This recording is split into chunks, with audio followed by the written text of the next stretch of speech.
ناظرین، خلافت عثمانیہ کے خاتمے کے بعد ترکی کی کمان سنبھالنے والے کمال اتاترک پاشا کی ہر تقریر امریکہ اور یہودیوں کے خلاف ہوتی تھی۔ وہ ان کے خلاف بہت سخت زبان استعمال کرتا اور مسلمانوں کے دل جیت لیتا تھا، لیکن بعد میں CIA کے اپنے خفیہ ڈاکومنٹس میں انکشاف ہوا کہ یہ تمام تقاریر اتاترک کو امریکی خفیہ تنظیم CIA کے یہودی ایجنٹس ہی لکھ کر دیا کرتے تھے۔ ان دونوں کی ملی بھگت تھی کہ اتاترک جلسوں کے اندر تو مسلمانوں کے جذبات کے مطابق یہودیوں کے خلاف بات کرے گا، امریکیوں کو للکارے گا، لیکن پس پردہ وہی کچھ کرے گا جو یہودی، امریکہ اور CIA چاہے گی۔ آج 100 سال بعد پھر ایک ایسا شخص ہے جو اپنی تقاریر میں کھلے عام امریکہ کو للکارتا ہے، دھمکیاں لگاتا ہے، لیکن جب وہ مشکل میں پھنستا ہے تو امریکی ایجنٹس ہی اس کی مدد کو آتے ہیں۔ ناظرین، عمران خان کہا کرتے تھے کہ ان کی حکومت امریکہ نے گرائی ہے، لیکن ان کی حمایت میں کھل کر چین یا روس کا نہیں بلکہ امریکی اسٹیبلشمنٹ کا ایک نہیں بلکہ کئی کردار سامنے آ چکے ہیں جو عمران خان کی حمایت میں کھلم کھلا ٹویٹس اور بیانات داغ رہے ہیں۔ عمران خان کہتے ہیں کہ وہ عالم اسلام کے لیڈر ہیں، ریاست مدینہ قائم کرنا چاہتے ہیں اور عالم اسلام کے مفادات کی خاطر امریکہ کو آنکھیں دکھا رہے ہیں، لیکن دوسری طرف عالم اسلام میں امریکی مفادات کے سب سے بڑے محافظ زلمے خلیل زاد ان کے لیے سب سے زیادہ پریشان ہیں اور عمران خان کی خاطر پاکستان کو دھمکاتے ہوئے پہلے بذات خود پاکستان آتے ہیں، لیکن جب بات نہیں بنتی تو عمران خان کے حق میں ٹویٹس پر ٹویٹس کر رہے ہیں۔ زلمے خلیل زاد کون ہیں اور عمران خان کے لیے کیوں تڑپ رہے ہیں، آئیے اس ویڈیو میں جانتے ہیں۔ ناظرین، پاکستان کی موجودہ سیاسی صورتحال پہ انٹرنیشنل کمیونٹی اپنا رد عمل دے رہی ہے اور سارے کے سارے لوگ عمران خان کے حق میں بیانات دے رہے ہیں، لیکن عمران خان کے حق میں ٹویٹس کرنے والے یہ تمام لوگ ماضی میں پاکستان اور خصوصاً اسلام دشمنی کے حوالے سے خاصی شہرت رکھتے ہیں اور ان کی اکثریت کا تعلق یہودی مذہب کے ساتھ ہے۔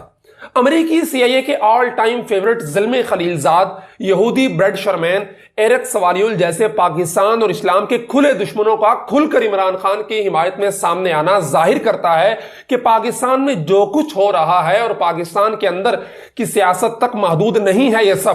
بلکہ یہ سب کچھ کسی ایک گریٹ گیم کا حصہ ہے۔ زلمے خلیل زاد افغان نژاد امریکی ہیں جو دنیا بھر میں امریکی اہداف کے حصول کے لیے انتہائی ماہر سمجھے جاتے ہیں، لیکن خصوصاً عالم اسلام میں اور جہاں جہاں امریکہ نے ظلم و ستم کا بازار سرگرم کیا وہاں اپنے اسی زلمے خلیل زاد کو نمائندہ بنا کر بھیجا۔ افغانستان پر حملے اور قبضے کے فوراً بعد انہیں افغانستان میں امریکی سفیر بنا دیا گیا تھا۔ وہ کہنے کو تو سفیر تھے، لیکن ان کا کردار ایک وائسرائے سے زیادہ تھا کہ افغان صدر حامد کرزئی بھی ان کو جواب دہ ہوتا تھا۔ اسی طرح عراق پر امریکی قبضے کے بعد عراق میں بھی امریکہ کے اہداف کے حصول کے لیے انہیں افغانستان سے ہٹا کر عراق کے اندر امریکی سفیر تعینات کیا گیا۔ اس کے علاوہ وہ یونائٹڈ نیشن میں امریکہ کے مندوب بھی رہے ہیں، اور یہ بات انتہائی قابل ذکر ہے کہ زلمے خلیل زاد واحد غیر امریکی ہیں جنہوں نے یونائٹڈ نیشن کے اندر امریکہ کی نمائندگی کی ہے۔ اس سے آپ اندازہ لگا سکتے ہیں کہ زلمے خلیل زاد امریکہ کے لیے کتنے اہم ہیں۔ افغانستان پر امریکی حملے سے پہلے وہ امریکی حکومت کو پاکستان پر دباؤ بڑھانے کے لیے کہتے رہے، لیکن جب افغانستان میں امریکہ کو بدترین شکست ہوئی تو زلمے خلیل زاد نے ہی براہ راست اس کا ذمہ دار پاکستان کو ٹھہرایا اور امریکی حکومت کے ذریعے پاکستان سے ڈو مور کا مطالبہ کرنے والے بھی یہی زلمے خلیل زاد تھے۔ یعنی پاکستان دشمنی اس شخص میں کوٹ کوٹ کر بھری ہے۔ ایک ایسا شخص جو ماضی میں پاکستان مخالفت کے طور پہ جانا جاتا رہا ہے، پاکستان مخالف کمپینز اور پاکستان مخالف لابنگ کے طور پہ اس کا نام سر فہرست رہا ہے، وہ اس وقت عمران خان کے حق میں ٹویٹس کر رہا ہے، عمران خان کے حق میں لابنگ کر رہا ہے۔ یہ تمام چیزیں کس طرف اشارہ کر رہی ہیں؟ اس وقت سرکاری طور پہ زلمے خلیل زاد کے پاس کوئی عہدہ ہے اور نہ ہی پاکستان جیسے ممالک کے ساتھ ان کا کوئی سروکار ہے، لیکن پھر بھی تحریک عدم اعتماد کی کامیابی اور عمران خان کے وزارت عظمیٰ سے فارغ ہونے کے بعد حیرت انگیز طور پر وہ خفیہ دورے پہ پاکستان آیا اور بنی گالہ میں عمران خان سے 3 گھنٹوں پر محیط 1 to 1 ملاقات کی جو بعد میں افشا ہوئی۔ سلیم صافی نے اپنے کالم کے اندر لکھا ہے کہ زلمے خلیل زاد army chief general Qamar Javed Bajwa سے مسلسل اصرار کرتے رہے کہ عمران خان کے ساتھ صلح کر لیں اور دوبارہ ان کو اقتدار تک پہنچانے میں معاونت کریں۔ بعد ازاں ٹیلی فون رابطے کر کے وہ جنرل باجوہ کو عمران خان کے ساتھ ملاقات کے لیے قائل کرتے رہے اور ایوان صدر میں عمران خان اور جنرل باجوہ کی جو ملاقات ہوئی تھی وہ بھی بنیادی طور پر زلمے خلیل زاد کی کوششوں سے ہوئی تھی۔ ناظرین، در پردہ کردار ادا کرنے کی بجائے اب زلمے خلیلزاد عمران خان کی حمایت میں کھل کر سامنے آ چکے ہیں،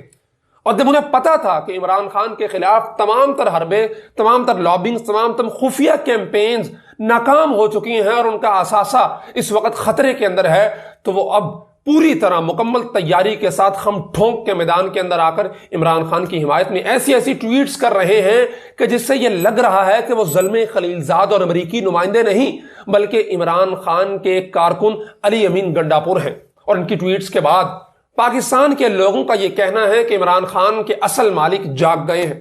سی آئی اے کا ایجنٹ زلمے خلیلزاد اپنے دوسرے ایجنٹ ساتھی کے لیے پریشان ہوتا دکھائی دے رہا ہے۔ ایک اور صارف نے ٹویٹر پر لکھا کہ 2013 میں سلیم صافی نے مولانا فضل الرحمان سے انٹرویو کے دوران اس بات پر زور لگایا تھا کہ عمران خان کے یہودی ایجنٹ ہونے پر آپ کوئی واضح دلیل دے۔ تب مولانا نے کہا تھا کہ وقت ثابت کرے گا، اور آج وقت نے ثابت کر دیا کہ عمران خان یہودی ایجنٹ ہے۔ اس طرح کے دیگر تبصرے ٹویٹر اور دیگر سوشل میڈیا سائٹس پر مختلف لوگوں کی جانب سے کیے جا رہے ہیں۔ خیر، آپ ان سب چیزوں کو چھوڑ دیجئے، خود سوچئے کہ ایک شخص کھلم کھلا امریکہ کو دھمکاتا ہے، للکارتا ہے، لیکن مشکل میں امریکی ایجنٹس ہی اس کی مدد کرتے ہیں۔ کیا یہ عجیب بات نہیں؟ کیا عمران خان کا کردار بھی کمال اتاترک پاشا کی طرح تو نہیں، جو کہنے کو تو سی آئی اے اور امریکہ اور یہودیوں کو برا بلا کہتا تھا، لیکن اس کی تقاریر خود سی آئی اے لکھتی تھی اور وہ امریکی ایجنٹ بعد میں ثابت بھی ہوا۔ آپ اس تمام تر صورتحال کو کس نظر سے دیکھتے ہیں؟ کمنٹ باکس کے اندر ہمیں ضرور بتائیے گا۔